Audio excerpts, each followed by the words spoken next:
Hello and welcome back to my craft room. I've got something completely new to well, it's a little bit of a lie actually, it's not completely new. This will make sense as we go along. Today I'd like to introduce to you my own design stamp set inspired by my lovely niece Georgia. Let me take you straight to the desk and show you. So this is the little package I've put together which I'll be giving away at tomorrow's Saturday night live stream, our pre-Christmas one. So this is December 2025. I'm recording this on the 5th of December 2025. So tomorrow is our last Saturday night live stream before Christmas, so we've got some giveaways going on. Probably by the time this one goes out, it won't be tomorrow, it'll be later today. And this is one of the prizes. This is one that I've put together to give away. Here's my Georgie stamp set. I will also be including a couple of sheets of this special masking paper, which comes in really handy when using this stamp set. I'd already mentioned when I've shown this briefly previously, this hinged stamping platform that I'm going to put in. Some Memento Tuxedo black dye ink, one of my favourite inks to use. Also just dug out this lovely little mini paper pad with these lovely bright colours because I think it's really nice to use.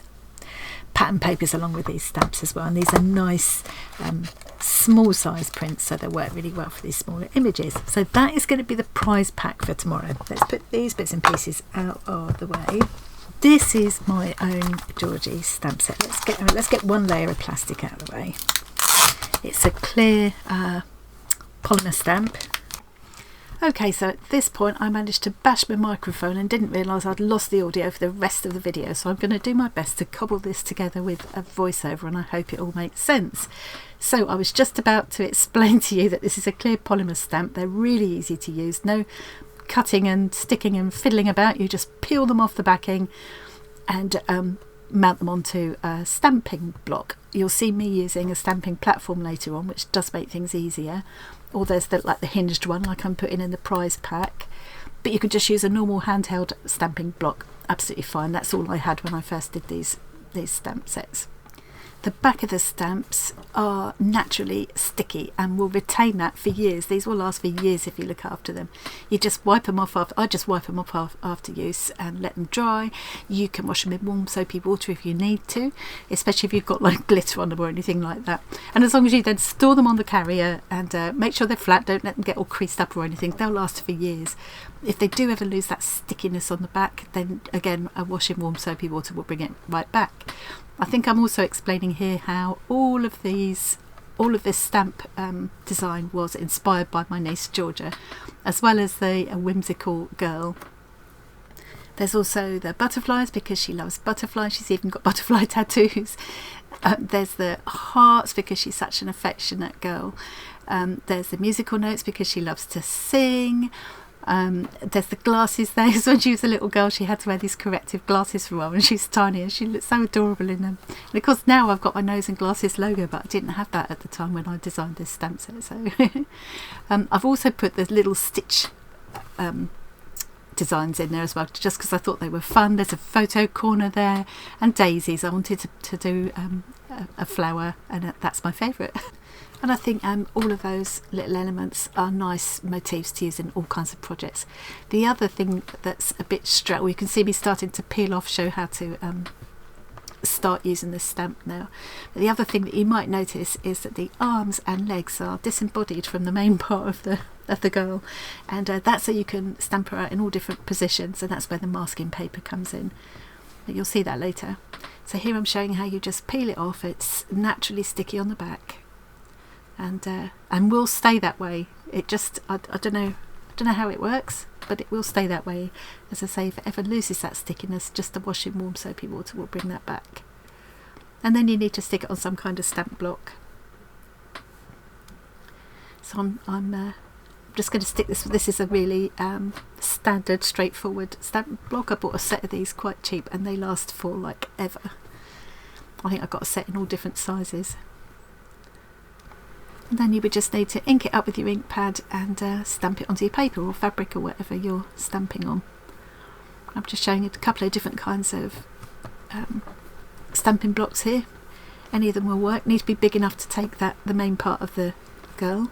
And this is a stamping mat, this is called. They come in different sizes. I think I've got my huge one under my desk I'm about to show you, and which I use for poking holes as well. And it just makes a little slightly yielding, firm but slightly yielding surface, which helps to give you a better stamped image, especially if you're not using a stamping platform like you'll see me using later. Here I'm showing that, yeah, you do need to make sure your stamping block is big enough to take that largest element of the stamp set, and any of those would do it. Here I'm showing a couple of different kinds of ink. This is the Memento ink that I'm putting in the prize pack. This is a dye ink. It's fade resistant.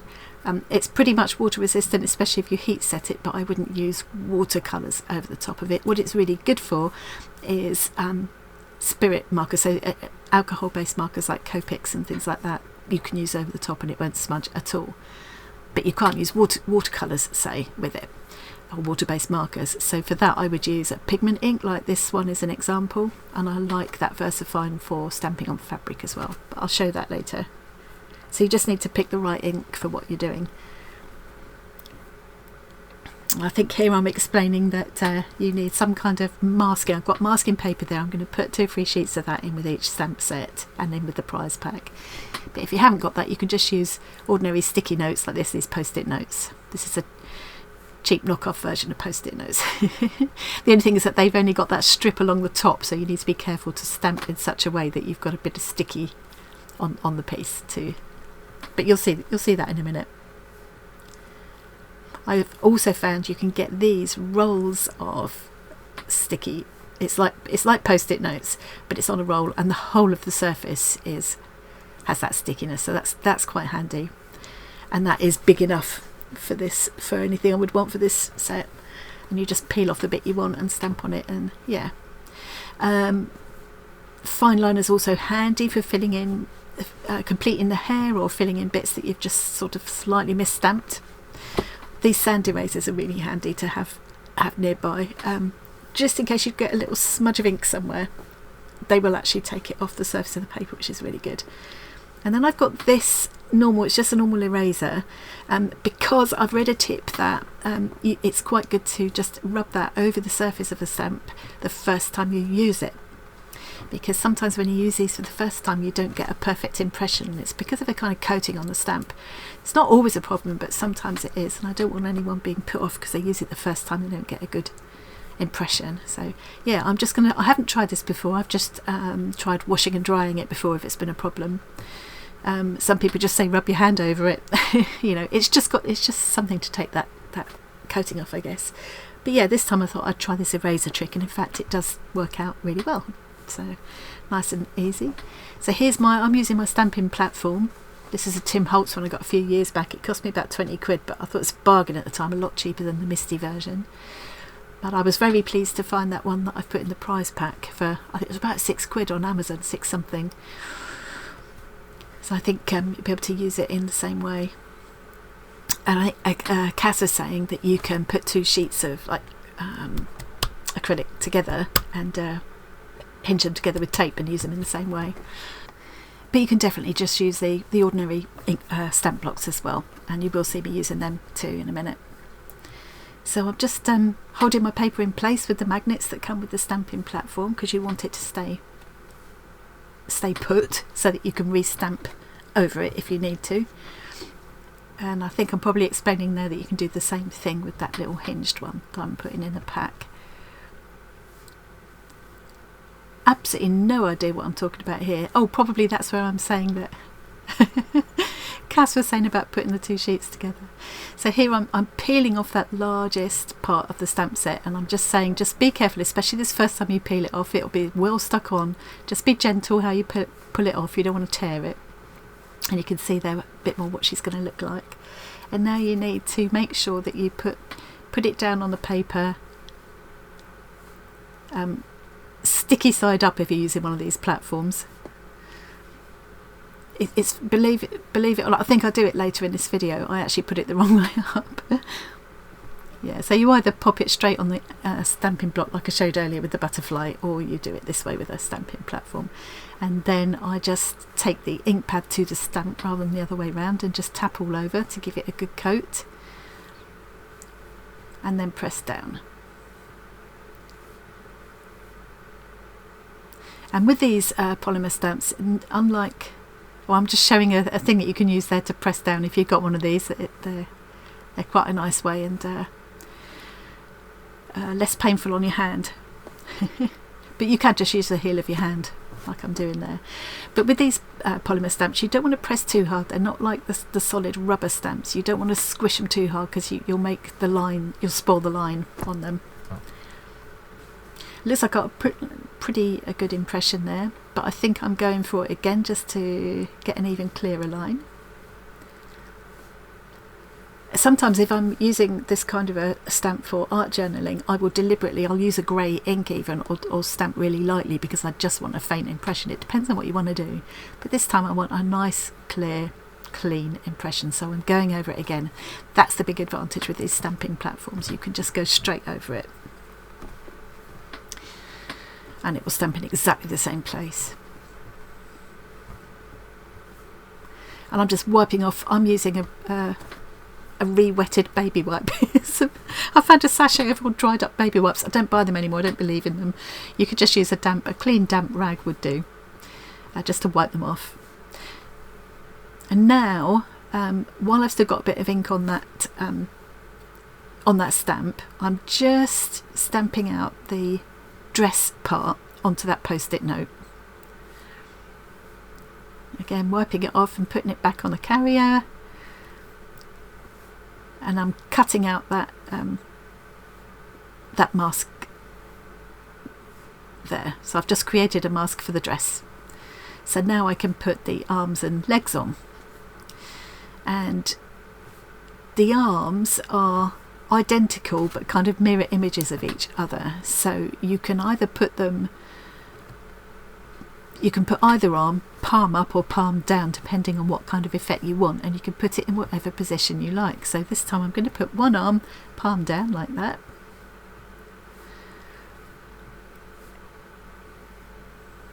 inked it up, pressed it down, there we go, that's pretty good. And I'm going to put the other arm palm up just to give a different look, and I want her to look as if she's singing on the stage and dancing a little bit because that's our Georgie. What am I talking about here? Oh, the legs. Here I'm saying that the legs look like they're almost identical, but there is a very definite left and right, and what I've taken to doing is marking them left and right to make sure I get them the right way round. So I've used a Sharpie marker that will stay on there forever.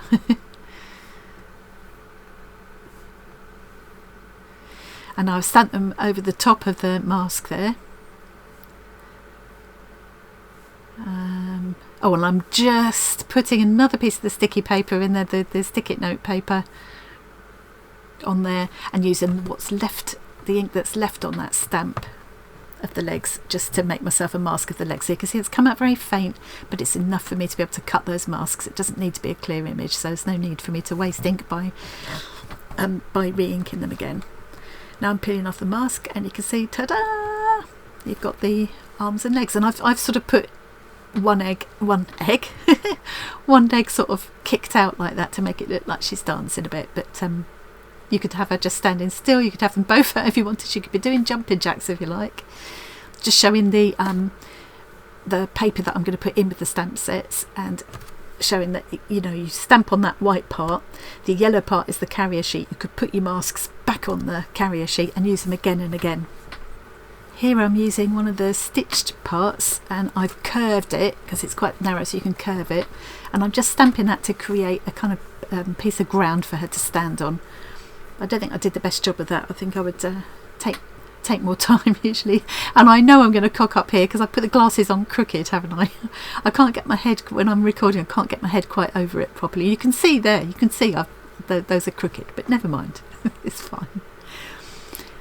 So the glasses have actually been made to fit her face. She's got those quite wide apart eyes, and yeah, so the glasses have been made so they will fit, but I still think they'd be quite a cute little motif to use on their own as well. They look quite nice if you do them in an ink that stays wet for long enough, like a pigment ink or a clear pigment ink, sticky ink, you know. You can use embossing powder on them and make the glasses come out shiny, which is really fun. I know I've skipped a bit here where what I did was to show how to change things up, but you can actually wipe the ink away off the face if you want to leave the face blank so that you can do your own thing with it, which is really fun. There's lots of different ways of rigging the changes. I've also made the dress longer, and now I've stamped the face onto a piece of pattern paper, and I've cut it out so that the hair is made out of pattern paper. So you could stamp any of the elements onto pattern paper. That's a really fun thing to try. I've used the daisy there to create a pattern on her dress. I think I'm going to do a bit more of that in a minute, but I don't know if I show it here. Oh yes, I am. Look, I'm just masking off the side of the dress so that I can put some more daisies. And I've just masked it so that I can create more of a pattern without going into the background. And there I've used my fine liner to draw on closed eyes there. Back to the original one, and now I'm just showing how you can use, these are alcohol markers. You can use these on the stamped image with this Memento dye ink, and it doesn't smudge at all. You can go straight over the top of those lines and it won't smudge at all. But as I mentioned earlier, if you want to use a water-based, you want to use watercolour or water-based markers, then you need to use a different kind of ink. And there I've finished colouring in her face. I've used a fine liner to draw in her hair, and now I'm just going to have fun colouring in the rest of the image. I probably won't show too much more of this now as I've lost all my audio. I'm probably waffling away. I want to dig out I've got a set of alcohol markers in all different skin tones. I want to dig that out and try some different skin tones. I was a bit limited colours in this set that I've got, and it wasn't blending too well on the paper that I'm using either. Okay, so the last thing I wanted to show is how you can use the stamp on fabric. So I'm going to the VersaFine ink now because I prefer that for the fabric. Again, just picking up the stamp on my stamping platform lid there, but you could just as well use the stamp block. I would say if you're using a stamp block, especially with fabric, use some kind of a mat underneath. If you haven't got one of those stamping mats, something like a mouse mat would do. Just something that's not too squishy, but just a little bit of yield to it. Especially with textured paper or fabric, it will just help you to get a better image. Because the advantage with the stamping platform is that if I don't get a perfect image, I can just go over it again. I'm just wiping off a couple of smudges there.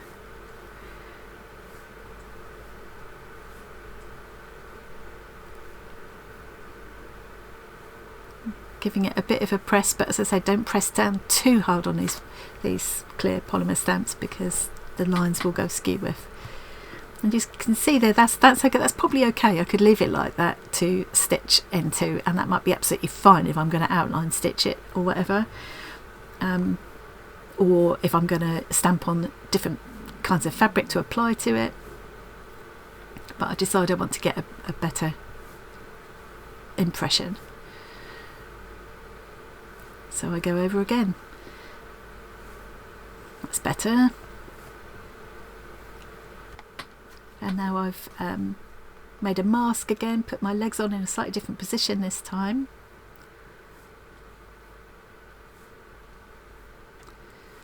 Inking them up.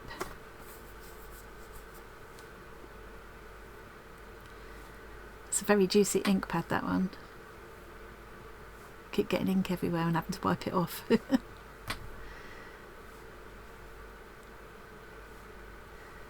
And I think oh yeah, now I'm going to try stamping onto a print fabric. This is the one left from the live the other day when I was doing the stag from that kit, or the slag edge as we were all calling it. So I'm just stamping onto the print fabric, and then I'm going to cut that out, and that can be applied to the fabric, the background fabric. And then I could add stitching. I could also just fill the dress with stitching. I think it would be really fun to do a whole load of these. Just perhaps use ink tents or whatever to colour the faces and limbs in, and use different fabrics and stitches for all the details. I think it'd be really cute. Anyway, here I am waffling on about I don't know what, but basically all I need to say is the stamp set hopefully will be available in my Etsy shop on Monday if I get myself sorted, and I will be giving away that pack that I showed earlier on later today. So 6th of December 2025. I have to say that in case anybody watches this later on. Come and join us tonight, the live stream tonight, if you want to be in with a chance of winning that, and I'm happy to send it anywhere in the world as well. So anyway, all that remains is for me to say thank you very much for watching. Sorry about the cock up of a video. Hope you managed to make sense of it anyway, but I will do some better ones showing how to use the stamp in the next couple of weeks. Cheerio for now. See you soon. Bye.